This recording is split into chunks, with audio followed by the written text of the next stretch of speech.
aniga u sheeg haddaan caawa noolaaday aniga imika waa hadalkaygu u dambeeyey leef dambe soo qabsan maayaan u malaynayaa ninkan way daldalayaa waan u malaynayaa reerkiinii ma yimiday oo Djibouti iyo laanta wax fara badan baa ka dhaxeeya maayo reerka soo xilmay haday yimaadaan bal haddaba abtirso oo bal in ay Xuseen Heersare ayaa too taariikhda ka warardeen dib ku weyno si taariikh ay dhugmato u noqoto la faqarac bay u dhacay waan gartay wariima haysid waan gartay biyaha salayga shubaya waan gartay lambarka kale walaal soo garaac bal waan wareysanina wayn kala raagnay waraan waqti ma hayo imika meel salli boolis baan joogaa salli boolis baan kala soo hadlaynaa Mustafa ha Xuseen ma wallahi ma ka dhaba wallahi way ka dhabo odaygii Ismaaciil bay xiray Ismaaciil qarmac odaygii deemeeshan muslimiin baan isoo tagtay Faransiyer baan u tagay gaalayer baan u tagay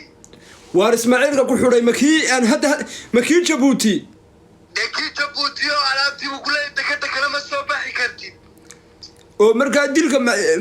dilka maxaad geysatay ma islaantira Djibouti aad feedhay ma feedine waxaan ku alaabta meesha noo soo saaro inaan u dhalayba meesha haysato waxay tiriniyahow alaabtan ma la baxaysid ilaa iyaad maxay samaysid qoryahan wadanka u baahan ma xoolahay wadanku u baahan yahay gabadha maxaad u daloolin weyday meena xabad yar oo dakhara meena hayn warniya ma garanayo waa Faransiis ma isma afgarayno markaa dilka imiga goorma lagu tooganaya layma toogadayo miyaad waalan tahay layma toogadayo wuxuu igu yidhi waa lagu dilayaa anna waxaan ku yidhi nin citizen aan ahay citizen alkaya da Swedish passport waa Swedish citizen walaale haddaan caawa dhintay iga gaarsii dadkii iga gaarsii wabanayaano Yuusuf waxbay bay u qaban waayeene Xuseen Heersare bal inay family-ga walihi ay gaadhaan kulaha in yar bad iga badbaaday passportka qurunka bad iga badbaaday Xuseen Heersare way maqlaysaa ha citizen kama waxaad noqotay kolkaad Djibouti tagtay kolkaad joogtay halkan Soomaaliga ka yar haystay warkii weynaba haystaan 28 sano Suudaan deganay walaal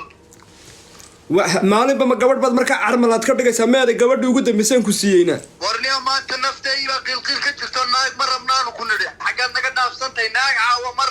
rabo tii aan ku siiyey halkay ku dambeysay ma carmal baydna noqotay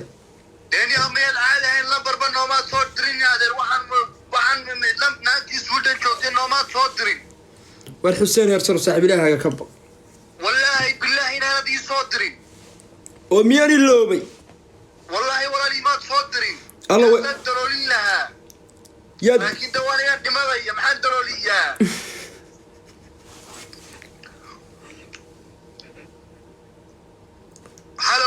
hello Xuseen war tan dilka la igu xukumay aro imiga maxaa xal ah family-giina ma yimaaday ra'iisul baarlamaankii garamayno anigiiba meel hotel igu ka joog biguuri halkaas ay swear laga hayaayo Soomaali baa layma dhiibina niman canfara lay dhiibay maxaa xal ah mudane wariya Muuse sugaya hadda mudane Muuse biixi cabdina Ameeriku ma garanaysa in gaala ku shimbira waaqlaynaysa odaygii oo ma joogo Muuse sugayaayo imikaaniga gaalada xayga ma galina afarteeda qori meesha hayga soo saaro aniga wuxuu igu dhoon ku imadaya aniga qoryahaygana ay dana Xuseen mid ma ku weydiiyaa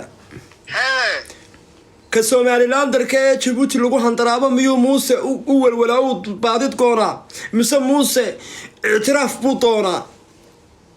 war waxaan u dooranay meesha nagu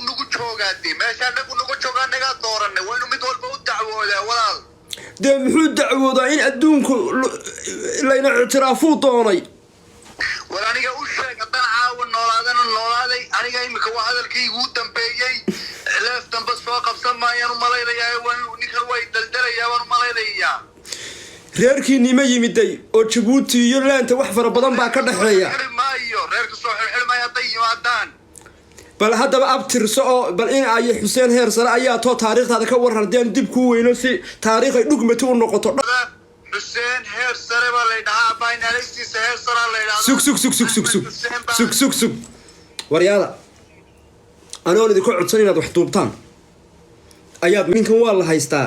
xuseen heer saraa la yidhaa u duub oo meel u dhig barnaamijkana waan ka baxayaa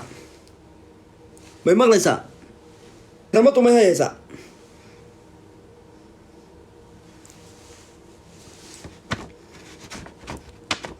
hello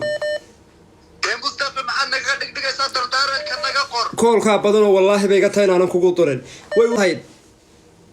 aniga حسين احمد حسين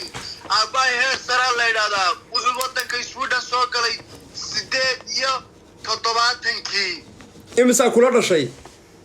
7 ila dhashay aniga ugu weyn ma curad baa tahay haa curad baanahay imisaa raga imisaa dumara afar wiil iyo 3 hablood aabaha caan muxuu ku ama qoryaha aabahay shirkad markii hore wuxuu haysan jiray soo saarta baashan laambadaha guryaha waan gartay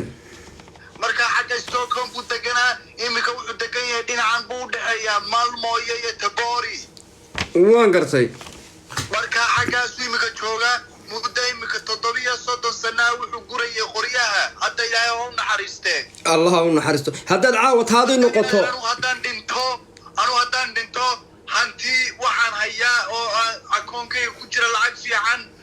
reerkiina la xiriiro ummadii u sheeg waxaan maraya caawa sibaade wadkii hormarmaraya marka caawa waxba igu le waa dimadaysayo nimankan uu garamayo waxay ku leeyihiin kowda habeen mar leer qaadaysa xagaan leer dhow qaadaya malaydid maxaad u weydiin wada malaydid aakhira mise waa tii adduunka mise waa tii no ma garanayo waxay ku dhaheen kowda ila ballameen saldhigaad joogtid ma gabood baa kuma ma gabood baa meeshaad ku xidhan tahay mise waa kaarteeyade waraan u salli garan maayo hotel baa layga soo kaxeeyey markii hore haye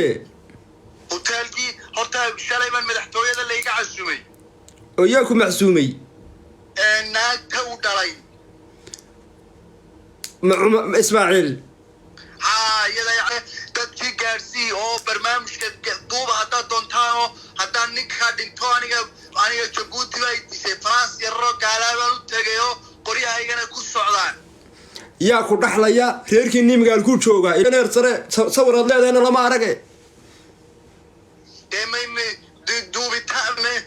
aniga soonaan ku sheegay Xuseen Axmed Xuseen oo ku magac dheer heer sare aabahay maxaad awlaad ka tagteed haddaad saa ku dhimatid masaasaad ma goblan baa tahay mid ma dhimane anigu xuran caynta jannadaan doonayaa 18 ragcadood baan tukaday hadda habeen dhaweedu soodigii inaad wax daloolisid rabay ma markii lagu qabtay dil lagu xukumay baad xuran caynta Ilaahay wuxuu kugu yiri markii kasto dhibaato kugu dhacdo aniga ii soo oroday markii Ilaahay baan iska tala saartay oo naftaydii hantidaydii waa la isku darsaday hello Xuseen heer sare waxaanu ka codsanaynaa dadweynaha reer Jabuuti ee meesha ku jira iyo inta xagga dambe naga daawan doonta Xuseen heer sare walaalayaal